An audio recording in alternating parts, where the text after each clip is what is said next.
So I do have a pretty cool video for you guys today.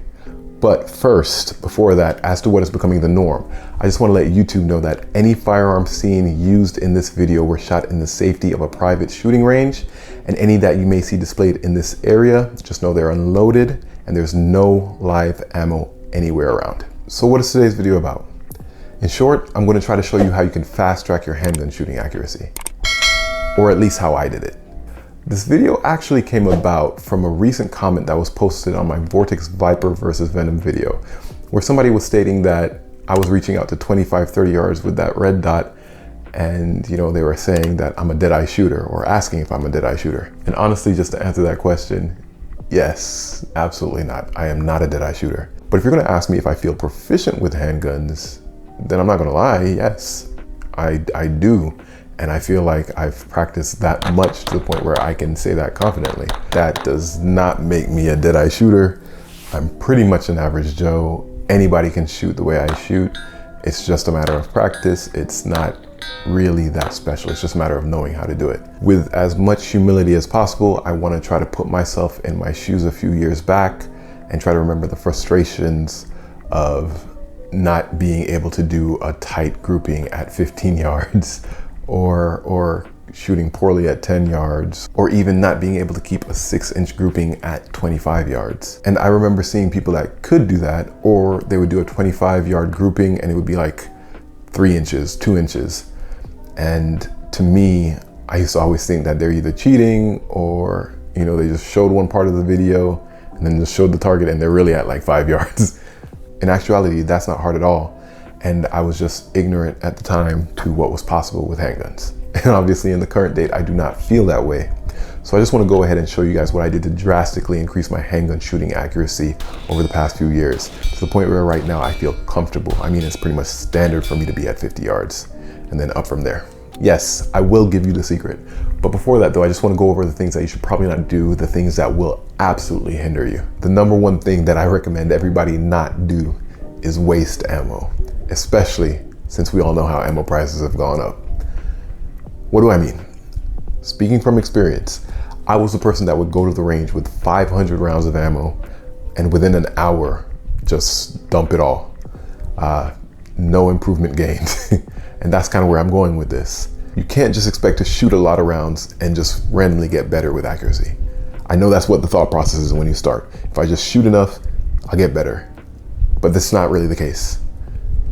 You have to shoot with a plan, with a purpose, with the intent to analyze afterwards. That's the only way you'll get better. If you want to just shoot for fun, go right on ahead. But if you want to get better, as I think most people watching this video do want to, then you have to shoot with a purpose. When I teach friends and family, we'll be lucky if each person goes through a box of 50 rounds in 3 or 4 hours. That's how much analytics goes into every shot. So that's one, don't waste your ammo. 2 is not learning how to control a handgun before you try to speed up and ramp up and start worrying about trigger pull. What does that mean? 99% of shooters who get that itch, who get that bug when they start shooting, they just want to go faster and faster and faster and faster. You guys know it's true. And that's all well and good, but you don't know how to control the handgun yet. You don't have a feel for the handgun yet. You're not proficient with the handgun yet. How do you get all of this? You need to dry fire. You need to just literally manipulate the handgun. You need to obviously shoot a lot, and controlled shooting before you actually try to ramp it up and before you try to speed up. It's like a new driver just getting their license and thinking they can go drive a Formula 1 car top speed on a track. What are we doing? It's not a part of your body yet. You don't have that feel yet, Like shooting a basketball or dribbling a basketball. It takes time before you can do all these crazy moves. You gotta build up to it. And what's cool is once you do actually start to control the handgun better, you automatically get base level accuracy. It's something that just comes with it. Your accuracy will go from novice to intermediate just by you getting control. So that's number 2 thing. Practice to the point where you feel comfortable manipulating a firearm before you speed up. Mag dumping without basic level control and accuracy is not effective. It's expensive, but it is not effective. And I get it. We all see our favorite YouTube content creators or entertainers and they're mag dumping literally like every single mag.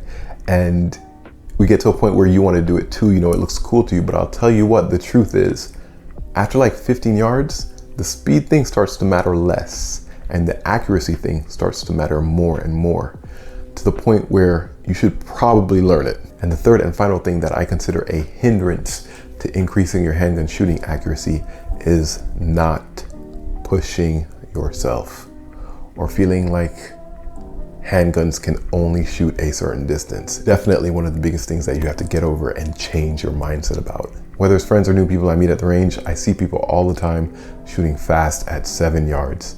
And sometimes, I just gotta drag them out to the deep end. I'll say, it's cool what you're doing at 21 feet, but let's go back here to 300. And it's like, they go pale. Oh yeah, let me go get my rifle. It's like, no. 4-inch barrel, 4.5-inch barrel. We'll do this with the handguns. And it's funny actually. A lot of my friends and a few of my coworkers actually know I am a lot better with handguns than I am with rifles. I'm not gonna say I'm more accurate because obviously it's a rifle or a carbine. You're gonna be accurate, but as far as proficiency and how comfortable I feel with it, yeah, handgun. I said that here before. So to review, don't waste ammo. Make every round count. Analyze everything you do after a shot or after a group. 2, make sure you feel comfortable manipulating and presenting your firearm. Try to feel as proficient as you can with it. Try to make it feel like an extension of your body, and do that before you ever consider speeding up. 3, push yourself. Don't stay in that 5 to 7 range for the rest of your life. I know people that have been doing that since they were kids, that have been, shooting longer than I am old, and they still shoot the same. They have not improved any bit, and it's because they only shoot at 7 yards. So don't be close-minded about it. Understand that handguns can shoot further if you really practice. All right, so now that we know what not to do, how do we actually go about getting better? First thing, go to an indoor range, ask to use the rifle range and arrest if they have it. Just tell them you're going to be zeroing your handgun. Most people have their handgun still 0 to 15 or 25 yards, so it should be fine. They shouldn't really say anything.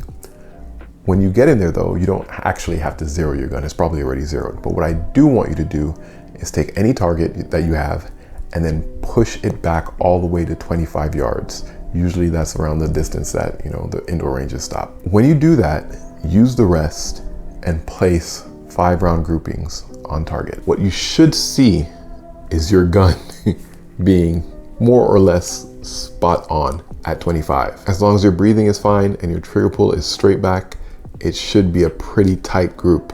It really puts it into perspective. That means that if your handgun is shooting out to 25 and doing super tight groups, that means that when you're at 5 or you're at 10 or you're at 7 or whatever it is and your group is super wide, it lets you know that, wow, this has to be me. This has to be something that I need to improve. This is that glass shattering moment that happens where everything just comes crashing down. And it needs to happen because you need to see it and you need to understand it, that wow, those guys that really do shoot at that distance, they must know something I don't know, or they must have practiced that hard and that long to get to where they are. And you're gonna realize that they're miles ahead of you, but it can be done clearly. And if you're somebody who wants to learn, then you can do it. So now what do you do? Well, it's simple really. Let's just say you're a person who's struggling at 10 yards, right? Your groupings aren't tight, you're missing paper sometimes. It happens, we all start somewhere. If that's you, my recommendation is to shoot at 15 yards. Get on paper at 15. Once you're on paper at 15, don't go back to 10, go to 20. Get on paper. When I say on paper, I mean most of your shots on paper at 20. Then do the same thing at 25 to where you have most of your shots on paper at 25. Once you have that, then go back to 10 and then see what your group looks like. It's not even a question. Your group is going to be tighter. It has to be. Subconsciously, when you started to push yourself and you went out to 15, then 20, then 25, there was little things that you had to fix that you didn't even know you were fixing to be able to get your shots on paper. And they all came together at 25. When you then back off and go back to 10, all of those things that you learned at 25 remain. You're not just slapping the trigger anymore. You're controlled. You still have that finesse, so to speak. And then you're going to realize your group is smaller. That's literally it. I'm making it sound quick now. Now this process could take you days, weeks, months, years, but that's how you actually progress. It's not like I'm going to say, oh, put this much pressure on this hand, pull your trigger finger straight back. That's everything that everybody knows. We all know that, right? Shooting is a funny thing that to get better at one distance, you shoot at another, a further one, a harder one. It's kind of like making your training more difficult than the actual game. So you know that you trained harder, you know that you trained for something that is so much harder than what your actual goal is. So when it comes around to you actually achieving that goal, it is so easy. That's actually all there is to it. Overshoot your goal. Push your shot further than your actual goal. Just keep pushing that goalpost further and further and further. And I can guarantee that you will be a better shot up close. That's literally all there is to it. You know, a good example is I couldn't shoot at 25. I pushed myself. I started leaving the indoor ranges and going to the outdoor ranges to 30, 35, 40, 45, 50, all the way up to right now. I'm comfortable inside of, I want to say 90 yards. I will hit 9 out of 10 at 90 yards. For whatever reason, 100 yards is kind of my Achilles, where I'm at like maybe 50%. But then again, the biggest range that I have around here is 100 yards. So it's not like I can go to 120 to train for 100. But if I could, that's what I would do. I would go to 120 yards and then my 100 yard would be a lot easier. In reason, you start to get 9mm bullet, you know, the drop off and all of that stuff. But yeah, so that's all there really is to fast tracking it. Don't be that guy or girl that has been shooting the same way at 7 yards for 30 years and wondering why they haven't improved. You can become so much better, so much more quickly if you literally just push yourself every time. Nobody's going to debate whether shooting a 9mm handgun at 100 yards is important. It's probably not that important as far as being effective. But what it does for you as far as being able to shoot close range is mind-boggling. Last thing, think of it this way. If you can effectively hit targets at 100, let's do something easy. If you can effectively hit targets at 50 yards at a quick pace, imagine what you'll do when you're rapid firing at 7 yards. It's subconscious. You're going to be so much more confident pulling that trigger at 7 yards, knowing that all the shots are going to go where you want them to go. That rapid fire at 7 yards is almost a joke, and the accuracy is going to be there. That is how you get better. That is how you get those tight groups. And that's all I've done. If you guys have any comments, any questions, anything you want to get off your chest, go ahead and leave it in the comments below. Please make sure to like and subscribe if you haven't already. Also, sharing helps out the channel a lot. And I will see you guys in the next one.